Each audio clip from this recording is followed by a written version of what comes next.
Kehlani's first project is every bit of intentional. She pulls from different eras of R&B into a solid body of work. Let's talk about it. Back in 2025, Kehlani dropped the song Folded. When I first heard the teaser, I'm like, okay, we're seeing something different here. This song single-handedly changed the trajectory of her career. This song not only became her first top 10 hit on Billboard Hot 100, but it also won Best R&B Performance and Best R&B Song at the 2026 Grammy Awards. I'm actually shocked that Folded was her first #1. You know, within this rollout, it was really something nostalgic, helped pave the way for what we would hear within the album. Then she ended up dropping Out the Window later on in the year, which really embodied more of the aesthetic and the sound that she was already going for. So different elements of old R&B, which is like singing in the rain. We're seeing the fish islands.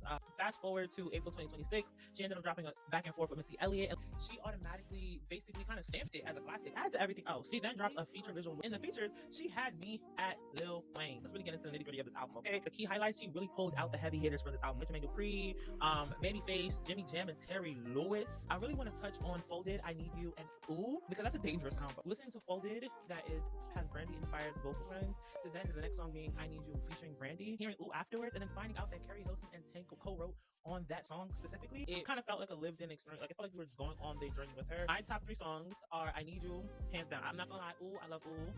And then a song with Leon Thomas, Sweet Nothings. Honorable mention though, I do love You Got It. Overall, I'll give this album a 9 out of 10. Now let's get into the highs, lows, and what could have been better. Highs, I feel like it's really nostalgic. It really felt reminiscent of how R&B was defined back in the day, the storytelling angle, the transitions, the sound, the vocals, the layers. Those are what could have been better. I feel like because Folded was so oversaturated a longer period of time, I feel like it kind of made me, when I was listening to the album, it made me kind of want to skip it, because like at that point I really heard the song so much I don't really need to hear it. I do think it was necessary for her to be able to scale that song. I feel like the song with Cardi B, I didn't really feel like it needed to be on that project, but this could have been a visual album, maybe with like, you know, a connected thread of storytelling, kind of similar to back in the day where a lot of music videos had like some story in it, and it like sometimes they had a connecting thread throughout each song. This album is stamped as a classic in my book. I feel like it can work for generations to come. I also think this album puts her in different conversations moving forward. I think that her sound now, her experience on this specific album, definitely we will see more in the future of it being elevated in different ways. I'm really excited to see how this album translates on a stage, because I really feel like she's gonna announce a tour. Like I feel that in my heart.